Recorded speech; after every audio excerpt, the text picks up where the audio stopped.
welcome back to my channel. I hope you all are doing great and studying well. So guys I really mean that कि आप अच्छे से पढ़ें. ऐसा नहीं है कि मैं सिर्फ बोलने के लिए बोलती हूँ. आई फील कि आप अपना टाइम अच्छे से यूटिलाइज़ करें एंड इन वीडियोस को जब आपके पास फ्री टाइम हो तभी देखें, क्योंकि ये सिर्फ मोटिवेशन के लिए है. आपकी स्टडी आपको सिलेक्शन दिलाएगी, ये वीडियोस नहीं आपको सिलेक्शन दिलाएंगी.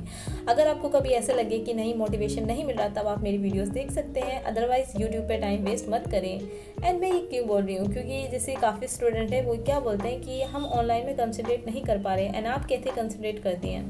तो मैं अपना रीज़न बताती हूँ कि मैं अपने फ़ोन को ना साइड में लगा देती हूँ रिकॉर्डिंग के लिए. ज़रूरी नहीं कि मैं वीडियो अपलोड कर रही हूँ तो ही मैं ये रिकॉर्ड करती हूँ. मैं ऐसे नॉर्मली करती हूँ सो दैट मेरा ना फ़ोन बिज़ी रहे.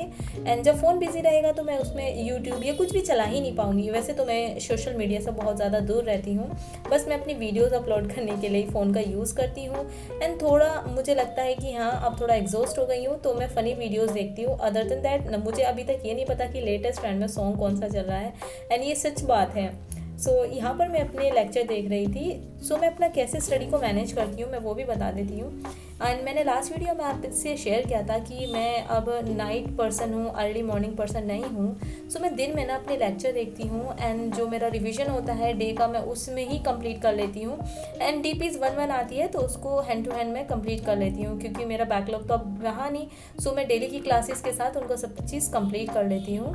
एंड मैं फिर अपनी सेल्फ स्टडी करती हूँ नाइट में. उस बीच में ब्रेक लेती हूँ एंड मैं 8 से 9 PM के अप्रॉक्स अपनी सेल्फ स्टडी स्टार्ट कर देती हूँ. सो ये है मेरा रूटीन कि मैं गैप रखती हूँ अपने सेल्फ स्टडी एंड मैं अपनी क्लासेस के बीच में. ऐसा नहीं कि अभी क्लासेस कंप्लीट करी और अभी सेल्फ स्टडी के लिए बैठ गई, थोड़ा बहुत टाइम चाहिए होता है. सो ये मेरा तरीका है अपनी क्लास को मैनेज करने का एंड उसके साथ अपने सेल्फ स्टडी को मैनेज करने का. और यहाँ पर मैं अपनी क्लासेस ही ले रही थी तीनों सब्जेक्ट की.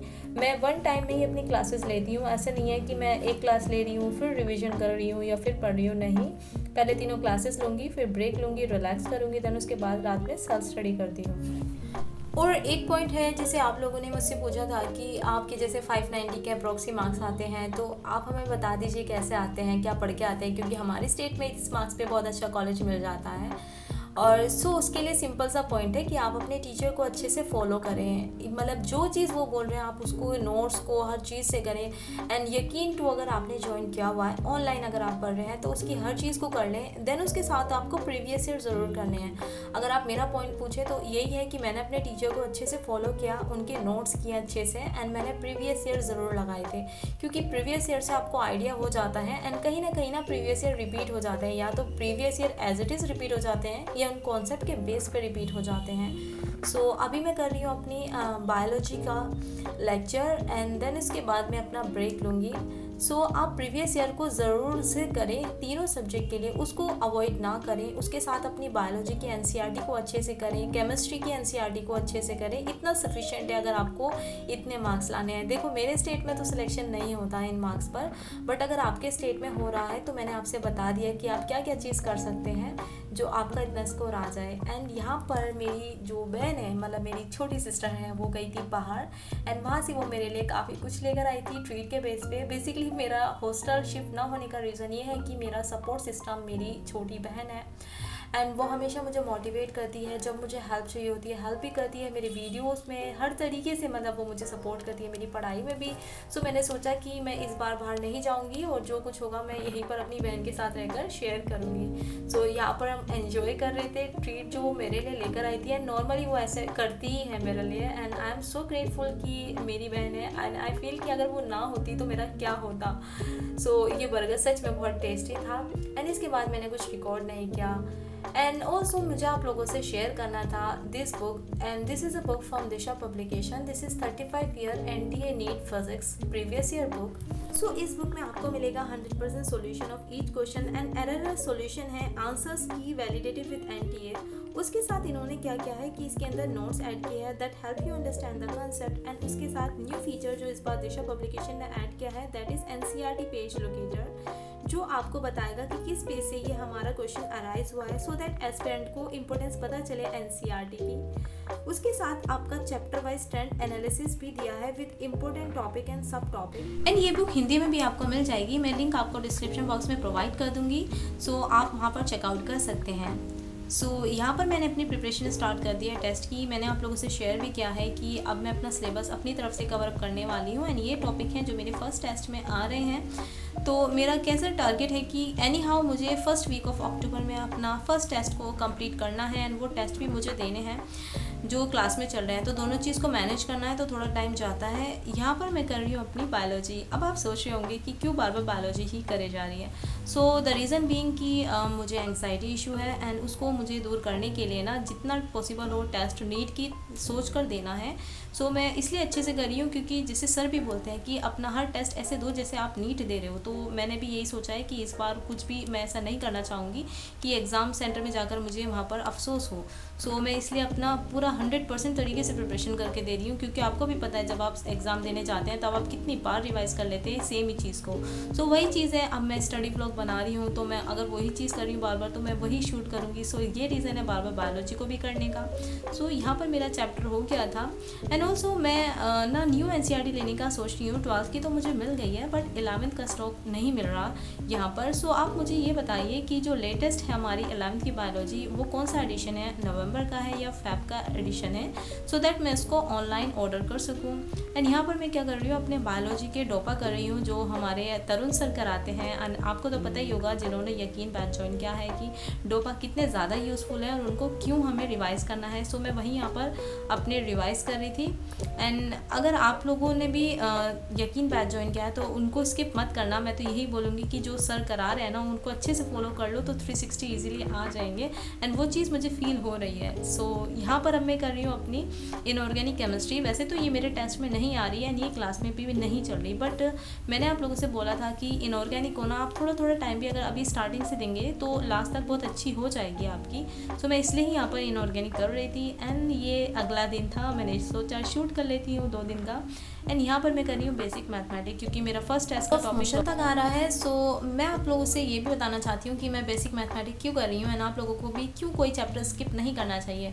देखो हर चैप्टर इंटरलिंक होता है एक दूसरे से, लेकिन बेसिक मैथमेटिक्स क्या है ना, बेस है पूरी फिजिक्स का। ये आपका पूरा 11th में भी यूज़ होना है एंड 12th में भी यूज़ होना है। मैं आपको क्वेश्चन भी शेयर करके दिखाऊंगी क्यों मैं बोल रही हूँ कि ये चैप्टर आपको स्किप नहीं करना, क्योंकि अगर आपने ये स्किप कर दिया ना तो काफ़ी चैप्टर में आपको ये लगेगा कि यहाँ पर ना तो इसका फॉर्मूला यूज़ हुआ है चैप्टर का, ना कॉन्सेप्ट, फिर ये सॉल्व कैसे हुआ है। तो जैसे ये क्वेश्चन आप देख सकते हैं, ये ऑसिलेशन वेव का है, बेसिकली वेव का है, जहाँ पर आपसे इंटेंसिटी पूछते हैं। वैसे तो इसका फॉर्मूला है बट इसको सॉल्व कैसे करते हैं, तो यहाँ पर पूरी मैथ्स यूज़ हुई है। सर ने यहाँ पर लॉ की फॉर्म में हमें स्टार्टिंग में ही समझाया था, उसको ही यूज़ करके इसको सॉल्व करवाया है। तो वहाँ पर आप सोचेंगे ये तो फॉर्मूला तो आपको याद रहेगा, लेकिन इसका आंसर कैसे निकालना है, क्योंकि हमारा बोर्ड तो है नहीं कि आप फॉर्मूला लिख देंगे एंड लास्ट का सॉल्व नहीं करेंगे तो कुछ मार्क्स मिल जाएंगे। यहाँ पर तो आपको आंसर निकालना ही पड़ता है, तभी आपको यहाँ पर मार्क्स मिलते हैं। सो इसलिए आपको निकालना ज़रूरी है, उसका आपको कॉन्सेप्ट आना चाहिए कि क्या चीज़ कैसे यूज़ हुई है। तो यहाँ पर पूरी मैथ यूज़ हुई है। एंड ये क्वेश्चन आप देख सकते हैं, ये आपका ग्रेविटेशन में भी होता है एंड उसका इलेक्ट्रोस्टैट में भी होता है। तो यहाँ पर उसका कोई फॉर्मूला यूज़ नहीं हुआ, कोई कॉन्सेप्ट यूज़ नहीं हुआ, यहाँ पर यूज़ हुई है आपकी मैथ्स, सिंपल मैथ्स। सो अगर आप ये चैप्टर स्किप कर देते हैं तो आप सोचिए कि आपके मोर देन 10 क्वेश्चन ऐसे होंगे, मोर देन उससे भी ज़्यादा, जो आपसे सॉल्व नहीं होंगे और आप सोचेंगे ये किस तरीके से सॉल्व हुआ है। तो वहाँ पर सब चीज़ आपकी मैथ की यूज़ होती है। तो इस चैप्टर को आपको इसलिए स्किप नहीं करना है। एंड हर चैप्टर की अपनी इंपॉर्टेंस होती है। जब आप इस चैप्टर को करेंगे ना MR सर का, तो आप खुद समझ आएंगे एंड इतना आपको इंटरेस्ट आने लगेगा ना फिजिक्स में, जिससे आप डरते हैं। फिर आप सोचेंगे कि हम क्यों डरते इस चीज़ से। सच में सर इतना इंटरेस्टिंग वे में आप चीज़ों को करा देते हैं ना, इतना सिंपल वे में, कि सच में आपको ना प्यार हो जाता है फिज़िक्स से भी। वैसे तो नॉर्मली नहीं होता। सो यहाँ पर जो मेरे नोट्स हैं मैं सोच रही थी उनको रिवाइज़ कर लेती हूँ, बट मफ़िन को अभी मेरे साथ खेलना था एंड वो मुझे ऐसे ही डिस्टर्ब कर रही थी कि मेरे इस पे आकर सो गई। अब मैं उसको हटा रही हूँ तो देखो कैसे पैर से मुझे दूर कर रही है। तो पहले मैंने उसके साथ थोड़ा खेलना है, फिर उसके बाद मैं अपना रिविज़न करने बैठूँगी, क्योंकि वो नहीं तो मुझे ऐसे डिस्टर्ब ही करती रहेगी अगर मैं उसके साथ नहीं खेली।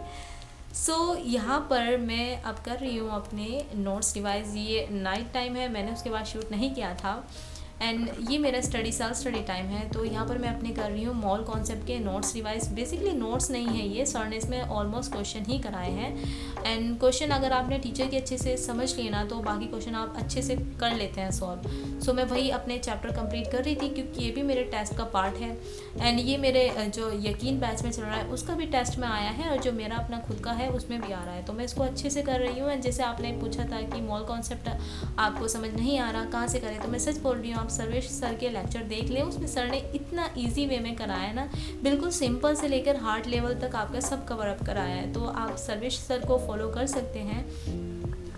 एंड सर देखो हार्ड नहीं पढ़ाते हैं, बस ये है कि आपको वहाँ समझना पड़ेगा। अगर आपने एक पॉइंट भी स्किप कर दिया ना, मतलब आप इधर से इधर हो गए, फोकस हटा लिया ना, तो तब आपको चीज़ें समझ नहीं आएंगी। नहीं तो मुझे नहीं लगता कि सर्वेश सर जैसा मैंने केमिस्ट्री अच्छा देखा है फिजिकल में, क्योंकि सर बिल्कुल बेसिक से कराते हैं एंड इतनी अच्छी अपने कॉन्सेप्ट देते हैं ना CSD की, उसके बाद अगर आप उसको अप्लाई कहीं भी करें ना, आपका कुछ नहीं स्किप होता है ना। तो यहाँ पर अब मैं दोबारा से अपनी बायोलॉजी कर रही हूँ एंड देखो मैंने रीज़न बता दिया क्यों कर रही हूँ, क्योंकि मुझे टेस्ट अच्छे से देना है, तो मैं बार बार चीज़ों को रिवाइज कर रही हूँ। और मैं ना एक चीज़ और है, मैं अब बायोलॉजी के नोट्स नहीं बनाऊंगी, क्योंकि मुझे लगता है टाइम सेव करना ज़्यादा ज़रूरी है, थोड़ा स्मार्टली मुझे प्ले करना पड़ेगा। बीइंग अ ड्रॉपर मैं ये नहीं कि नोट्स ही बनाने में रह जाऊँ। सो मैं प्लान कर रही हूँ कि मैं एक प्रिंटर ले लूँ, क्योंकि मुझे टेस्ट भी देने हैं अपने ऑफलाइन मोड में एंड मुझे PDF भी चाहिए बायोलॉजी का, क्योंकि मैं स्क्रीन पर इतना टाइम नहीं दे सकती, उससे आइज़ थोड़ी सी हमारी हो जाती हैं वीक। तो प्रिंटर होगा तो मैं PDF निकाल के उससे अपना पढ़ लूँगी, और मैं नोट्स स्किप नहीं करना चाहती हूँ, क्योंकि उसमें बहुत ज़्यादा चीज़ें ऐसी हैं जो कॉन्सेप्ट बिल्डअप करने के लिए बहुत ज़्यादा ज़रूरी होती हैं।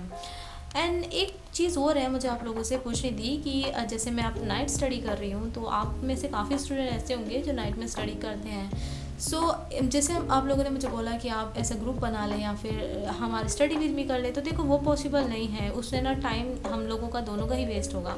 बट ये हो सकता है कि मैं नाइट में स्टडी करती हूँ, तो जो मेरा दूसरा चैनल मैंने बनाया था, बेसिकली मैंने नहीं बनाया था, मेरी छोटी सिस्टर उसको हैंडल करती है। सो मैं वहाँ पर आपको डेली अपडेट दे सकती हूँ। लाइक जैसे अगर मैं रात में पढ़ने बैठी हूँ 9 PM और मेरा अप्रॉक्स 5 या फिर थोड़ा सा ज़्यादा या फिर थोड़ा सा कम हो जाता है टाइम, मतलब 5 AM या 6 AM या फिर 4 AM, तो वहाँ तक मतलब 1 या 2 अपडेट पढ़ते पढ़ते मैं छोटा सा शूट करके वहाँ डाल दूँ, सो दैट आपको भी आइडिया हो जाए कि हाँ ये भी पढ़ रही है तो हमें भी पढ़ना चाहिए। कंपटीशन मतलब थोड़ा सा होता है ना, इंट्रैक्शन टाइप सा फील हो। अगर ऐसा करना है तो आप ज़रूर मुझे कमेंट में बताइएगा कि इस टाइप से आप शेयर कर सकती हैं, सो दैट आपको भी थोड़ा सा कंपटीशन फील हो। नहीं तो देखो स्टडी तो आपको करनी ही पड़ेगी, क्योंकि आपको अगर कंपटीशन को क्रैक करना है ना, तो फिर मोटिवेशन, इनर मोटिवेशन चाहिए। आउट ऑफ मोटिवेशन इतना वर्क नहीं करती, एक दिन करेगी 2 दिन करेगी, लेकिन तीसरे दिन अगर आप खुद मोटिवेट नहीं होंगे तो आप नहीं पढ़ पाएंगे। तो ये तो छोटा सा पॉइंट था, मुझे आप लोगों से इसलिए बोलना था क्योंकि मुझे मेल नॉर्मली आते हैं इस चीज़ के लिए। सो मैं वो तो नहीं कर सकती स्टडी विद मी, बट हाँ ये कर सकती हूँ। आप मुझे बताइएगा ज़रूर, हम या फिर कम्युनिटी पोस्ट में कर सकते हैं इस चैलेंज को स्टार्ट, सो दैट मुझे भी थोड़ा सा फील हो और आप लोगों को भी फील हो कि हाँ कोई ना कोई आपके साथ स्टडी कर रहा है। सो यहाँ पर मैं लेकर आई थी टी, क्योंकि ऑलमोस्ट हमारे 12 AM हो चुके थे और मुझे अभी पढ़ना था, तो मैंने सोचा थोड़ा सा रिलैक्स कर लेती हूँ। एंड यहाँ पर मैं अपनी कर रही हूँ केमिस्ट्री, जो आपको बताइए अब नॉर्मली कि इसी तरीके से करना पड़ेगा। एंड आज मैंने क्वेश्चन सॉल्व नहीं किए, क्योंकि नॉर्मली एक दिन मैं क्या कर रही हूँ कि अपने सारे नोट्स रिवाइज कर रही हूँ, नेक्स्ट डे मैं उससे रिलेटेड क्वेश्चन सॉल्व कर रही हूँ। बेसिकली वही चीज़ जैसे आप एग्ज़ाम से पहले करते हैं, मैंने अभी से स्टार्ट कर दी है अपनी। सो आप मुझे कमेंट सेक्शन में ज़रूर बताइएगा कि आज का स्टडी ब्लॉग आपको कैसे लगा, थोड़ा प्रोडक्टिव फील हुआ नहीं हुआ, क्योंकि ये बहुत दिन बाद मैंने अपलोड किया था। एंड मिलते हैं आपसे नेक्स्ट स्टडी ब्लॉग में। Till then bye everyone.